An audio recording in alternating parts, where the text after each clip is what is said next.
Hey, what's up, guys? It's Ty from the Pop Culture Corner podcast and YouTube show. I have a huge TV corner headed your way today.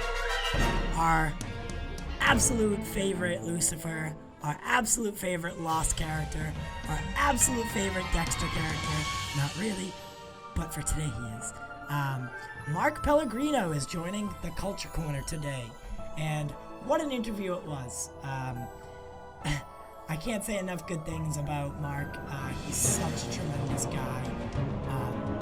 Very kind, very generous, and just an overall great guy. I was very lucky to have him on. The interview went so well. We talked about Lost. We talked about Supernatural. We talked about, you name it, politics. We talked everything. Mark is really big into anti-bullying, so we also, got into that. We got into the state of, the United States right now, and just so much more. I really hope you enjoy this interview. I'm not going to keep you here with me too much longer, but I just wanted to go over a couple things, a few updates on what's going on around the pop culture corner for the next, week or so. So tonight, whenever this episode airs, the same night that I made this video, we'll also be shooting the episode for this week. I have a wedding to go to tomorrow, and we usually record our podcast on Saturdays. However, because of the wedding, we're going to be recording it on Friday this week, and it'll still come out on Sunday, hopefully on time. And hopefully everything goes well. I'm going to bring my laptop. That way, not at the wedding, but when we're back at, the house that I'm staying at, or the hotel, I should say, I can do a little bit editing there. So, it's business as usual as far as when it comes out. I just figured I'd give an update. Also, we went on a show called Raging Entertainment the other day, and we also had a quick dip this week. I've already filmed my His Dark Materials episodes 1, 2, and 3 review. I just, with everything going on and everything, all this stuff, for once I'm a little bit too busy to get that out right now. With today's interview, that kind of, came first and foremost. And, as anyone would, wonder, we just brought on Jack on board as a producer, so he's taking a little bit of the load off for me. However, I still do the editing, so I just wanted to, I have a lot going on. I have a lot on my plate right now, so I'm trying to keep balance. I'm trying to keep everything, moving forward, always forward, never back. There's just been so much. We're so blessed here at the Pop Culture Corner, and I'm so glad that you guys are here for the ride with us. Because without you guys, there is no show. There is no interviews. There are no nothing. So keep doing what you're doing. Keep subscribing. We're 150 subscribers away from hitting our 1,000 goal. That's special to us. So hopefully this will, do the rounds and do the circulation, and get us a little bit more on the radar. You can also check out our recent interview with Ray Porter, who plays Darkseid in Zack Snyder's Justice League. That was an amazing interview. Our whole Snyder Cut Expose month was, they're timeless interviews. They'll always be fun to watch. And you can surely check that out. We've made a playlist for it and everything. So if you have some time and you need something to do, definitely check those interviews out. They're way worth watching. With that being said, we didn't hit our goal for suicide prevention.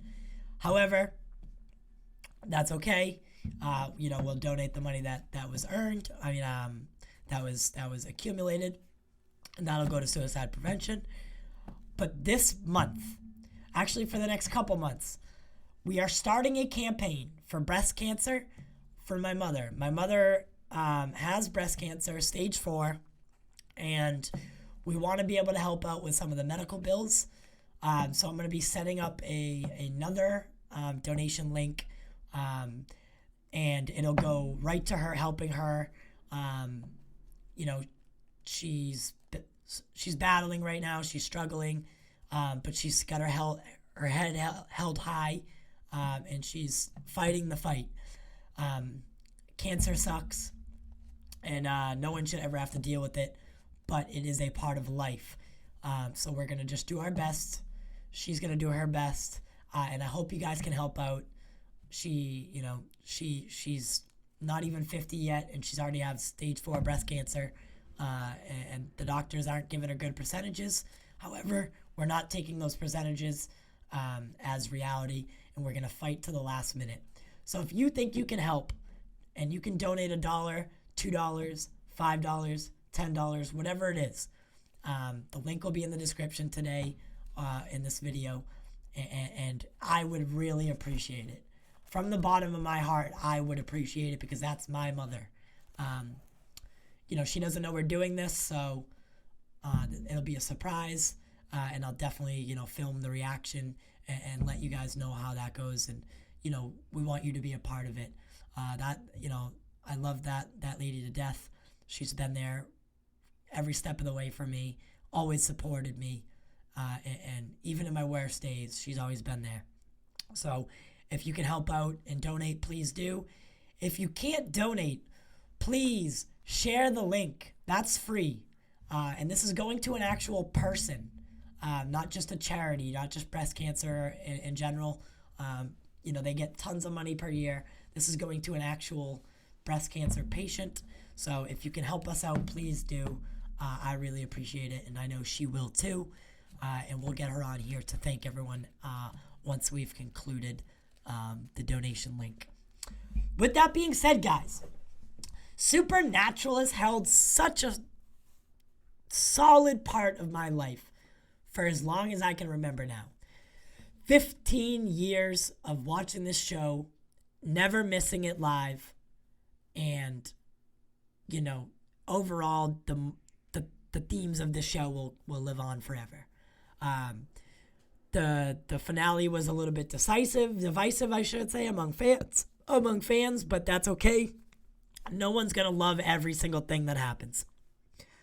What matters is this show helped so many people. It helps so many families, and it gave us entertainment, and it became not just a TV show, but a way of life, a part of our lives, and it truly means so much to so many people. I can't say enough about the cast. In my darkest days, I always had Supernatural with me, and I always had Jensen, Jared, Misha, Mark Shepard, Mark Pellegrino, Ruth, you name them.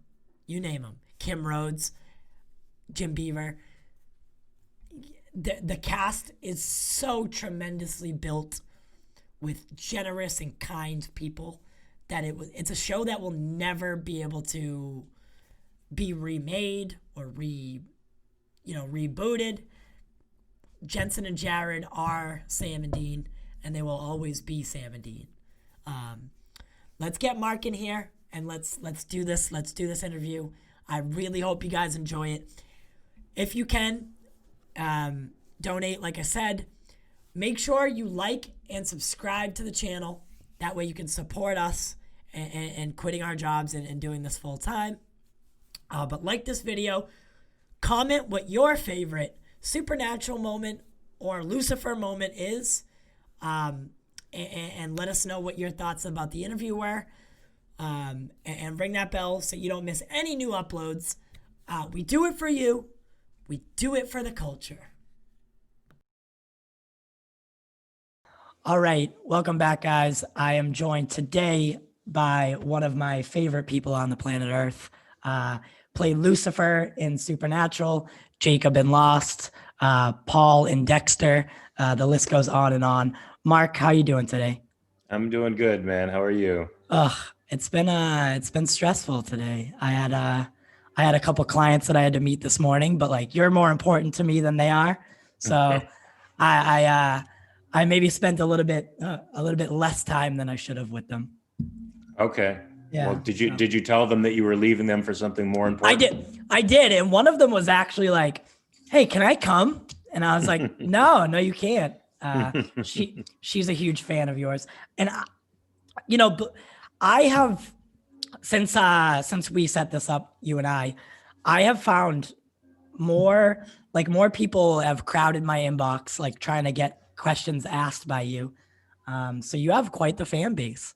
Wow, nice. Yeah, I mean, I'm sure you already knew, but you really do. You have quite the following, and it's very nice to see. Yeah, I'm fortunate. The SPN fam is Oh pretty my God. awesome. So speaking of supernatural, so I've been watching since. I mean, me and my mother. She, I was probably 13, 14 at the time when it came on, and she watched. Her and I used to watch it. You know, the day it would come out, every single week. I didn't really know what was, I didn't really care. It was just spending time with my mom. But after season 1 and 2, I was like, this is, it's now part of my life. And I think for a lot of people, that's what Supernatural was. It wasn't just a TV show; it was a part of their lives. And I'm Oh, by the way, the girl that's in the scene behind you right there played my girlfriend in The Returned. no way. Yeah, it's coincidental. Yeah, she's a demon in this episode, and then becomes she's like the waitress at the bar that I own. My wife and I are estranged. Her and I become lovers, and she's got this special power. I don't know if you ever saw the French series or our American version of it, but So little piece of trivia. Sorry. no, that's wonderful. I actually have not seen that show in general, so now I'm gonna have to check that out. Pestilence, by the way, behind me, freaks me out every single time he's on screen. I don't know why. But speaking like Supernatural, man. So I have a couple questions. Obviously, I mean that's the show that I recognize you for. That and Lost. I was actually so when I started Lost, I was really getting into Supernatural. So I was kind of watching you play. I mean, theoretically, God, if you call it that, but that person that Jacob was, but also watching you play Lucifer, and I always thought that was interesting, to go from one show to the other, constantly switching, and like seeing you adapt to the role was, I mean, you do a tremendous job. Oh, thank you. And I was acting them simultaneously too. Mm-hmm. I was doing Lost. I'd work for 2 or 3 weeks in Hawaii, and then I'd fly to Vancouver and work for a couple weeks in Vancouver, and back and forth it went. Right. So it was definitely interesting. Yeah. At least you were able to put food on the table, though, right? Yeah, that's it. That's what I work for. Bread and Yeah. onions, baby. Yes, bread. So when you got the call that you were cast in Supernatural, and when you actually, is it weird when you go on? I mean, I guess you could say the same thing for Lost as well, but when you get cast in a show and it's already has its, base, it's got its structure, its regulars.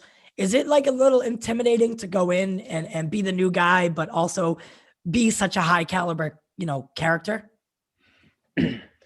Yeah, well, I mean, Lost and Supernatural were two completely different phenomenon, and I had two completely different orientations towards them. When I auditioned for Lost, it was one of four auditions I had that day. I hadn't watched the show. I had read the pilot because I went up for one of the characters in the pilot. Don't ask me which one. I don't remember. But I thought it was the best pilot I'd ever read. I knew the damn thing was going to be a great show, but I Mhm. hadn't watched it at any point since.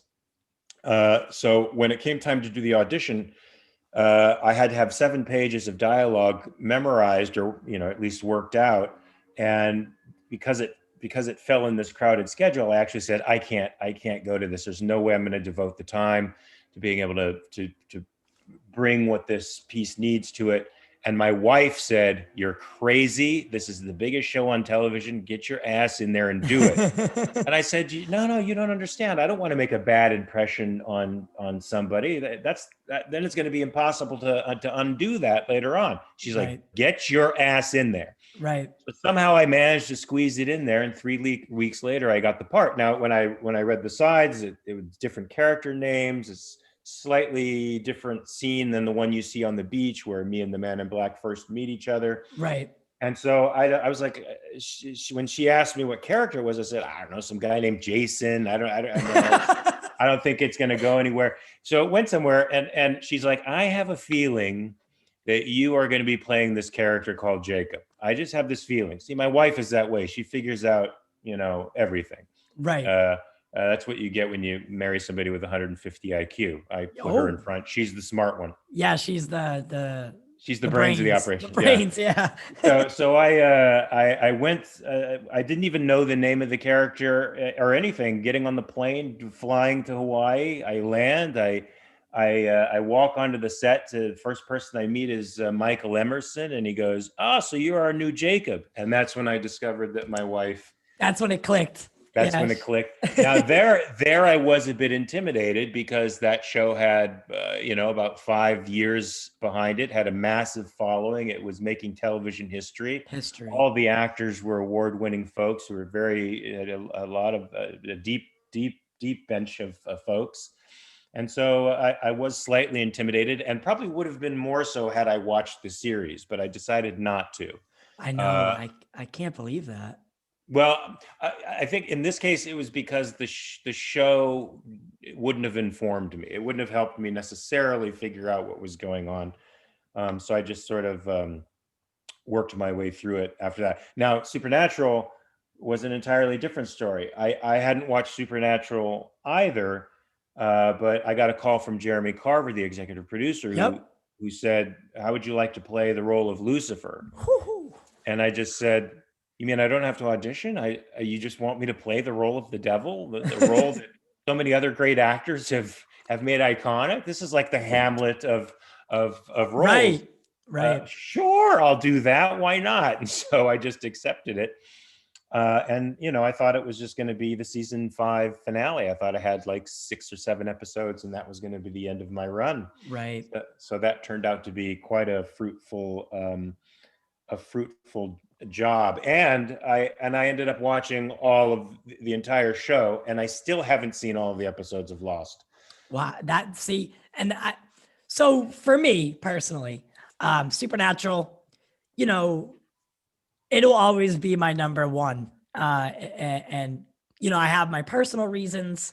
Obviously, there are shows that have larger budgets. There are shows that have like a lot cast that's as deep as it can go, but Supernatural like does something that I think most shows don't do, and it's give back to its community, help people, and they never forget their fans, and they're such genuine people, you included.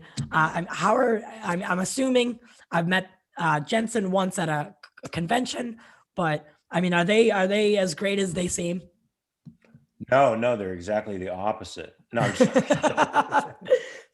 yeah, actually, they're pretty damn good dudes. Everybody's down to earth, and I think you're right. This Supernatural is unique in the way it integrates with its fan base, right? And in the way it interacts with them and makes them a part of a charitable community. So the community feels like it's not just watching a TV show, they're actually doing things in the world that are changing lives and helping people.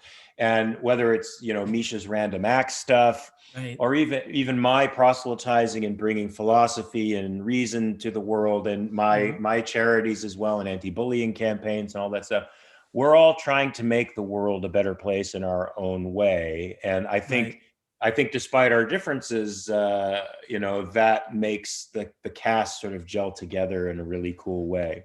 I was actually going to bring up the anti-bullying thing because one of the questions I got through Twitter was, I forget the handle. I didn't write her name down, but she'll know who she is. Is it weird? Not weird for you, but she asked me, to ask, is it weird being known as, Lucifer, but promoting anti-bullying? And I was like, well, I know the answer to that question, but like for people that, watch Supernatural, but then see you in real life and all of a sudden, you're this tremendous guy that's, trying to stop such a terrible thing. I think she just wanted to know that. Like, is it weird for you? Um, well, because I think it's hard for the fan base to sometimes separate the person from the character. So in their own minds, in not everybody, but in their own minds, it's a little bit difficult to understand, since they think you are your character in many respects, and you must have the characteristics that the imaginary being you're playing on screen has in order to play it. They think they conflate the two. Right. But then I have a different sense of Lucifer than many people do. For me, Lucifer got a bad rap in history. In reality, he's the first rebel against arbitrary authority. I mean, he's the guy who said no to God, who wanted him to serve those who were less virtuous. Right. And I think Lucifer had standards and says, I'd refuse to do that. Now, in my view, God was a bully. And Lucifer said, no, I reserve the right to not be bullied by you. Right. Of course, God had better PR, and I think it got Lucifer into a bad historical place. But so I don't think there's any real conflict even in the image of Lucifer as I've thought of him. Right. So SR Frederick on Twitter also asked, how much of Lucifer's character, like, did you improvise, or was it all like, she wanted to know what's you putting it into the character and what's written for you? Like, how much, what was the balance there? It's always both, in that I'm saying the words as they're written. There's very few times I'm improvising, but I'm letting my understanding of what I'm doing color how I'm doing it and how I say what I say. Right. So it's always a combination of the two. Of the two, right? Right. Yeah, of course. So you were born in California, right? Yeah. Yeah. So I've always considered myself unlucky in the sense that I was born on the East Coast, but I should have been in the West Coast. I hate it over here, man. The cold, it's terrible. Yeah. Where are you based? It's Boston. Oh, okay. Yeah, it's just the people are a nightmare. the weather sucks. Everything. So how did you get a start in, like, did you always know you wanted to act, or growing up in California, was it, was that not trendy? I don't want to say trendy, but like, were you pulled towards that because of where you were? I definitely, it wasn't my life dream. Right. It wasn't even on my radar. I watched films for entertainment, not to study. And I wasn't even particularly moved by the medium. Right. I wanted to be a marine biologist. I was deeply into environmentalism as a young man. In fact, when I was about, let's see, how old was I in 1980? I guess I was 15 or 16. I wrote a letter to the Secretary of the Interior about sealing in the Aleutian Islands. I belonged to 7 or 8 environmental organizations, and I was actively involved in those organizations as a young man, and debated for environmentalism and against nuclear power as a young guy, and thought that was going to be my profession. Wow. Then I got into college, and I was more moved by history and psychology than I was by science. I also had a terrible fear of sharks. Really? I was fascinated. And also terrified. It didn't help that I saw Jaws, when I was 10, and I could never quite get over that fear. Even later on in my 30s, when I became a certified scuba diver, and I knew intellectually what the risks of encountering a shark were, and or becoming a shark attack victim. None of that necessarily lessened my phobia. So I decided with that phobia, probably being a marine biologist was out of the question, and so I studied history and psychology, and then dropped out of school because It didn't take much of a nudge. It was because as a freshman, you're able to register ahead of the 30 or so thousand people who are registering for classes. So you get every class you want. Right. But then as the quarters go on, you are able to get less. You're not pushed to the front of the line anymore, and you get less classes that you want. You're essentially attending school to build up units, but you're taking classes that are sort of pointless. So I just like, fuck this jazz. I didn't want to do it. I just dropped out. I got straight A's, but I dropped out, and I sort of drifted. And in that drifting, found an advertisement for a modeling school that was giving away free classes. I went to the free classes. They were giving away a commercial workshop class that was for free, and that teacher thought I had talent. I didn't know why. Didn't know what I was doing that was good or bad. I couldn't tell the difference myself. And he set me up with an agent, and that agent started sending me out on projects, and then later introduced me to a theater company that I ended up learning from and teaching at. Oh, that's amazing. Yeah. I find it fascinating when people like they never wanted to or never thought they could act, or like that was not what they, like you said, not your dream job. And then all of a sudden you go and you just have this knack for it, and you're so talented. I'm sure you learned a lot, and you continue to use that, but you had to have some natural talent, as the guy who recruited you said. So yeah, and learning a technique helps you access that, and helps you figure out how to overcome all the obstacles that working on a set or working on a stage present to you. And you need a way of coping with that stuff, and that's what a technique does. How did you feel about the way Supernatural ended? I haven't seen the last episode yet, but I knew about it. Jared and I talked quite a bit about it. I just knew from what he was telling me that everybody was going to be bawling their eyes out. So I thought it was a very good ending. Yeah. I know some people have very, very specific ideas about the characters and their arcs. Yeah. And what they represent and where they should go. And they were really pissed off that life didn't turn out the way they wanted it to. But that's what fan fiction is for. If you think something goes off in a direction you don't like, make your own version of it and sell it. And see if people want it. I'm sorry, go ahead. No. Otherwise, I think, they ended the show on a healing note. I think from what I understand, from what Jared told me, it was beautiful. It was. I pride myself on, not crying, but I caught a tear, like, and it's, it's because 15 years now, I've been in the same spot every single week watching when it was on air, and, to see it end, and to see to think that thought, I think it was the more the thought of them not being there next week, or you guys not being there next week. That's what choked me up a little bit. It's like, all good. And Chuck says it, or, God says it in the show, all good things must end. And it's, that was definitely a foreshadow line. Even bad things must end. So one, I know we, I don't want to keep you, too late. However, when you made your appearance in the last, I think it was 3 or 4 episodes, last 3, I forget which episode it was exactly.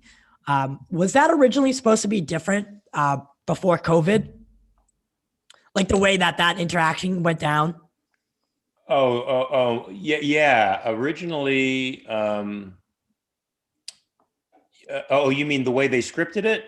Well, the way, from what we gather is, a lot of restrictions were put in place, and the scenes that were originally meant, like the script that was written had to be altered in order to adjust for restrictions. So the ending that we got, it was the same finality, and it was the same, principle, but the way it went down was differently. How we got to the end was different. So I was curious.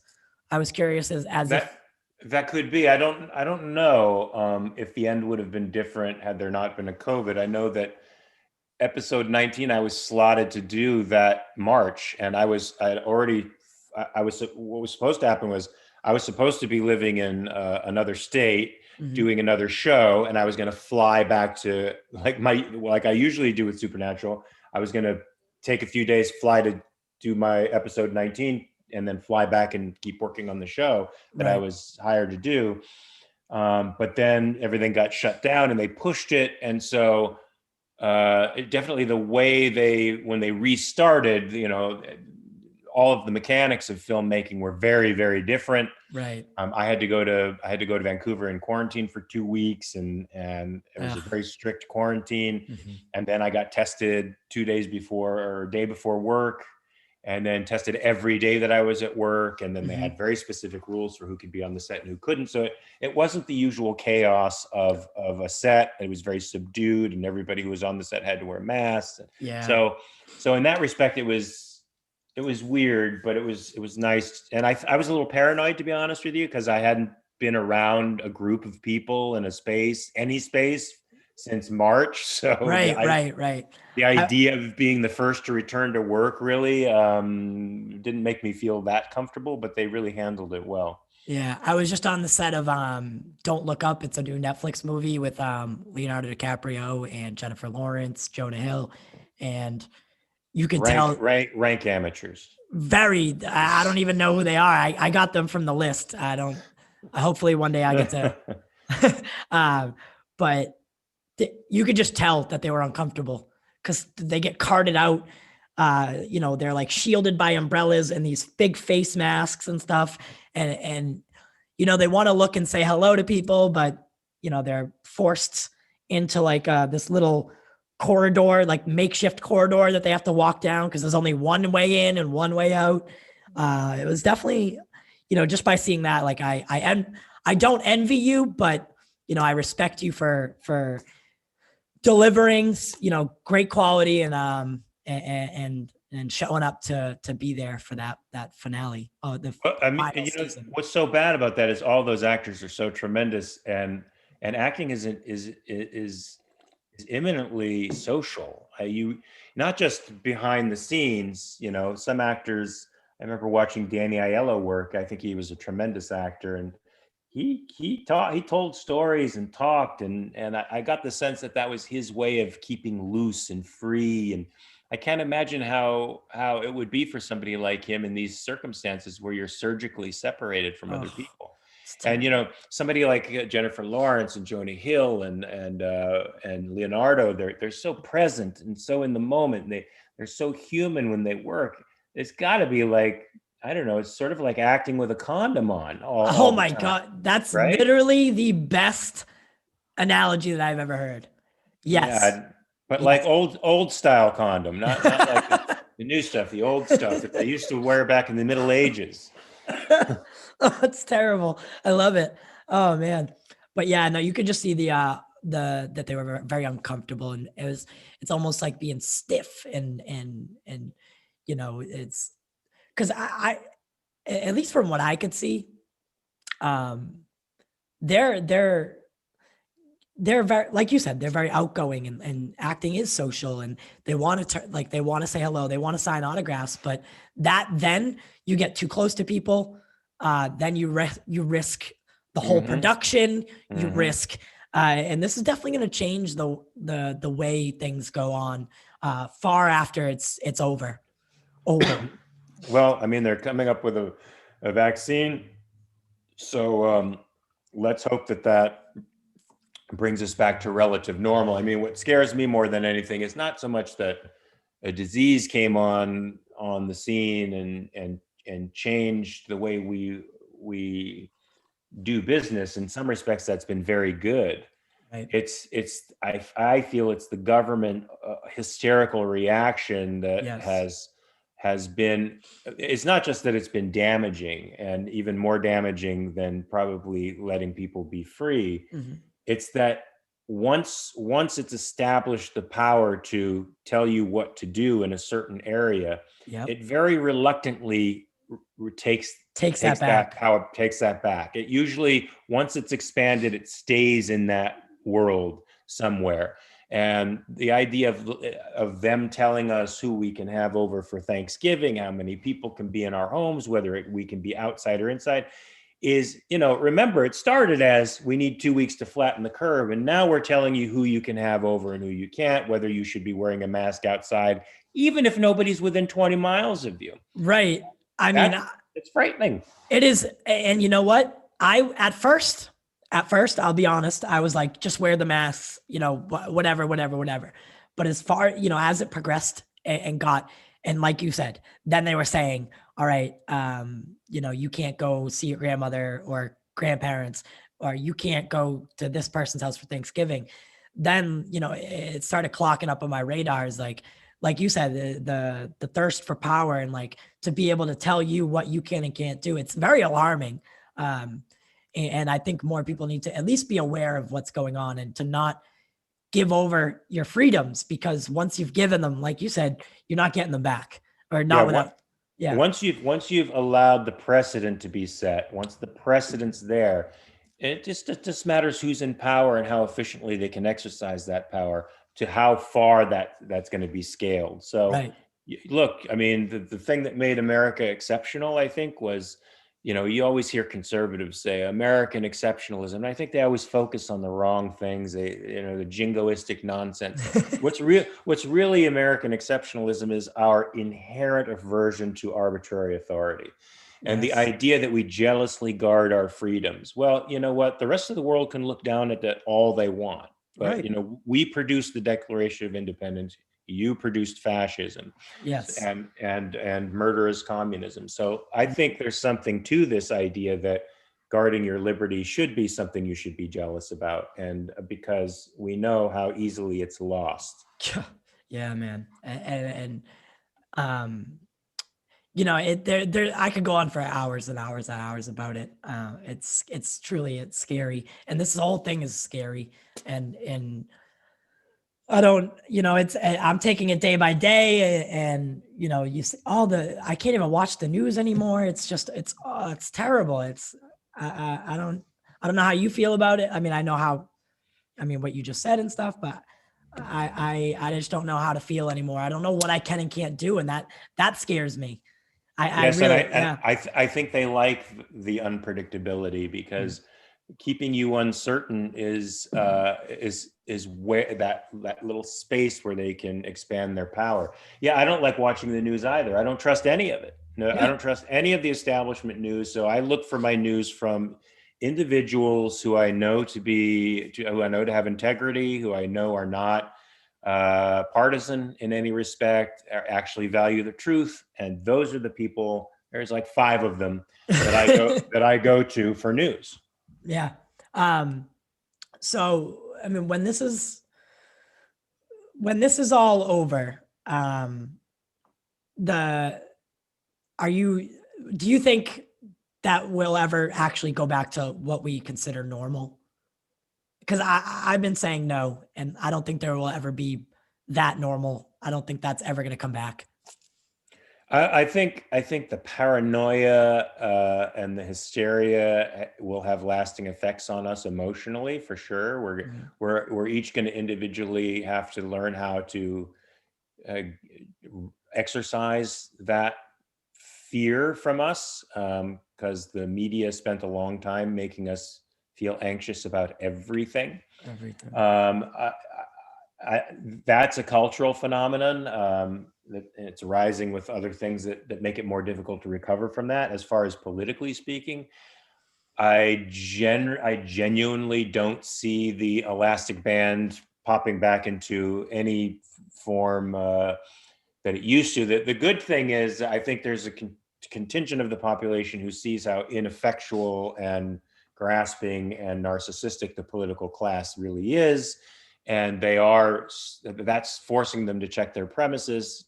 And many of them are liberals who, not liberals, on the left, who are liberals who are saying, I don't like what this side is doing. And people who, social liberals and stuff on the other side who who are starting to think that Trumpism doesn't define them and they want something else. And so I think, I think there's a smart, I'm not going to say middle because I don't believe in that stuff. I think there's a smart group of people coalescing around real principles now instead of tribalism, Right. but they may be too small to affect a real change because the dominating arguments are from tribes. Exactly. The right tribe and the left tribe, and and it's really hard to get out of their discourse. I think the two-party system needs to go away. I don't think it works anymore. At least for me. I mean, I don't really have I have a political side to me, but I try to keep it like at bay and not get upset about things. However, lately there's been a lot of things that have irked me. Like, I lost my job like very early on, and I'm struggling to pay rent, and you got these people arguing, and that they don't have to worry about, they don't have to make that decision whether I should buy my kids food or get gas or a Christmas present. They don't have to worry about that stuff. However, we do, and they just want the headlines and who got the better of the other party, and it upsets me. Well, both parties are functioning according to the same premise. They think that life and money and material values are different. They're separate. So that's why you hear people all the time for either side saying, "Oh, what the hell is the matter with you? You want people to die, or do you want to make money?" Right. Well, look, human beings live by production. That's how they live. So there's no separation between my life and producing and making money. That's how I live. That's how everybody lives. Yep. So you can't separate the two. What you have to do is find rational solutions. How do we continue the process of production so that people can live while at the same time isolating a virus? Right. And that's what they're not doing, because they're pretending that we're in a bind, and the bind is live or produce. Right. It's really live and produce. That's really what we need to start thinking about. Yeah, change the mentality altogether. So Mark, I thank you so much for coming on today. Hopefully, we can set something up maybe in the future, and have you back on with the other co-host as well. I truly can't thank you enough. Right on. Thanks for having me. Whenever you want, or whenever you have free time, maybe after the new year, a couple months down the road, or even a year down the road, I don't think I'll be stopping this anytime soon. So I wish you the best in all your endeavors.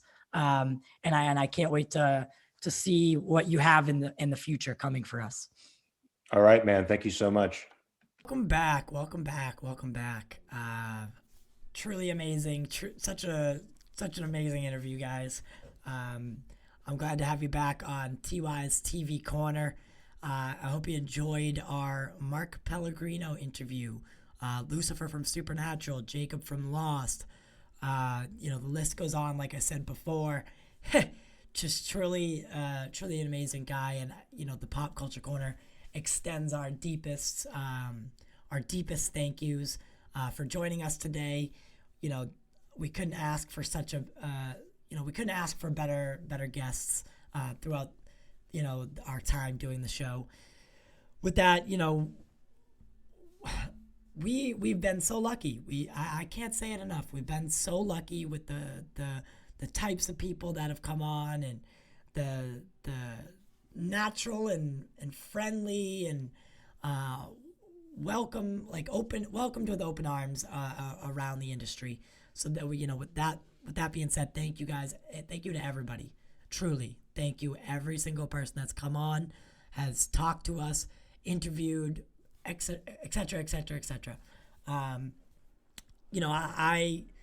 Today was special for me. Special in so many ways. Because I've always looked up to Jensen, Jared, Misha, both Marks.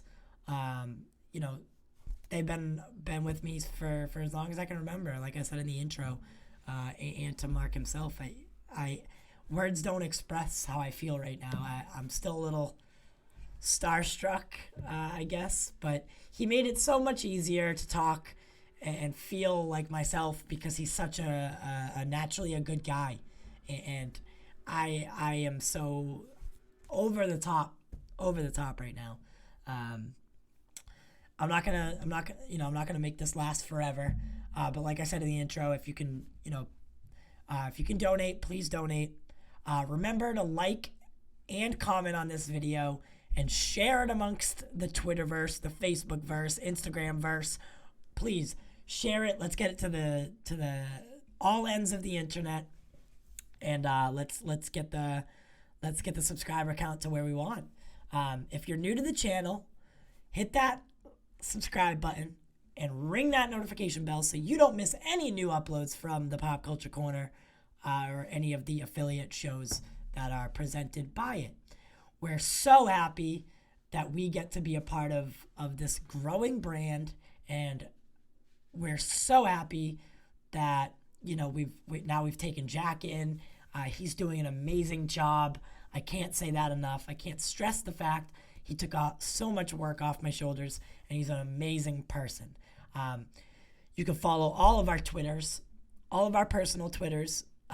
If you search Jack Sharaf, Justice Holmes, or Tyler Roberts, or you can follow the Pop Culture Corner on all social media platforms. Follow us on Spotify, any audio platform there is, as well as here on YouTube. We're everywhere. We're never leaving, and you'll never get rid of us. Sorry, but I'm not sorry.